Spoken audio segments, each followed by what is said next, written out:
అచ్చంపేట నియోజకవర్గంలో అన్ని విద్యుత్ పంప్సెట్ల స్థానంలో సోలార్ పంప్సెట్లు ఏర్పాటు చేయాలని, కేవలం వ్యవసాయానికే కాకుండా సోలార్ ప్యానెళ్ల విద్యుత్ ఉత్పత్తి ద్వారా రైతులు అదనపు ఆదాయం కూడా పొందేలా చర్యలు తీసుకోవాలని ముఖ్యమంత్రి రేవంత్ రెడ్డి అధికార యంత్రాంగాన్ని ఆదేశించారు.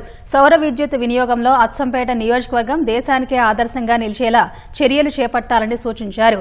నాగర్ కర్నూలు జిల్లా అమరాబాద్ మండలం మాచారంలో ఇందిరా సౌర గిరి జల వికాసం పథకాన్ని సీఎం ప్రారంభించారు. ఉప ముఖ్యమంత్రి భట్టి విక్రమార్క, మంత్రులు ఉత్తమ్ కుమార్ రెడ్డి, పొంగులేటి శ్రీనివాసరెడ్డి, తుమ్మల నాగేశ్వరరావు, జూపల్లి కృష్ణారావు, సీతక్క, పొన్నం ప్రభాకర్ సహా పలువురు మంత్రులు పాల్గొన్నారు. ఇందిరా సౌర గిరి జల వికాసం పథకం కింద 29 మంది రైతుల కోసం అనుసంధానం చేసిన సోలార్ పంప్సెట్లను స్విచ్ ఆన్ చేసి ప్రారంభించారు. అనంతరం పథకం లబ్దిదారులతో కలిసి మాట్లాడారు. అక్కడ జరిగిన అభివృద్దిని అలివేలు అనే రైతు ముఖ్యమంత్రికి వివరించారు. భూములు చదును చేసి బోర్లు వేసి ఉద్యాన శాఖ ఆధ్వర్యంలో నిమ్మ, అవకాడో, దానిమ్మ, కొబ్బరి లాంటి తోటల్ని పెంచుతున్నామని ఆమె ముఖ్యమంత్రికి వివరించారు.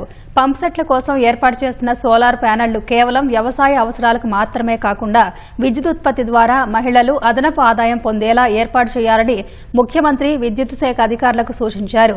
కేవలం చెంచులు, గిరిజనులకు మాత్రమే పరిమితం కాకుండా అచ్చంపేట నియోజకవర్గంలోని అన్ని విద్యుత్ పంప్సెట్ల స్థానంలో సోలార్ పంప్సెట్లు ఏర్పాటు చేయాలన్నారు. నిర్ణీత గడువు విధించుకుని పైలట్ ప్రాజెక్టు కింద పనులు చేపట్టాలని సూచించారు. ఈ ప్రాజెక్టు కోసం ఓ ఐఏఎస్ ను ప్రత్యేక అధికారిగా నియమించాలన్నారు. చెంచులందరికీ ఇళ్లు మంజూరు చేయనున్నట్టు వెల్లడించారు.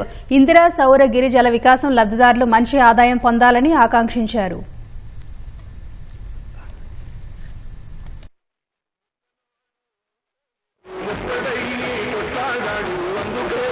నాయకుడయ్యాడో